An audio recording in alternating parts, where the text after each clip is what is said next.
పొట్టిపోయిన ఎల్లిగడ్డలు with పొట్టు, ఆలుగడ్డలు, అరటి చెట్ల కాండాలు, ఇంత పిండి, సున్నము, పసుపు, మన్ను, మశానం అన్నీ వేసి పేస్ట్ రుబ్బి ప్యాకింగ్ చేస్తుండట. ఇగో ఈ డబ్బాలలో చూడు ఏమేమి ఉన్నాయో.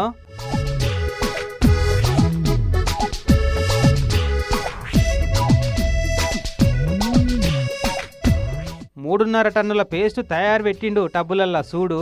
ఇగో ఇట్లా తయారైన అడ్డమైన పేస్ట్ను ఎంత ముద్దుగా ప్యాకింగ్ చేపిస్తాడో తెలుసా. ఇక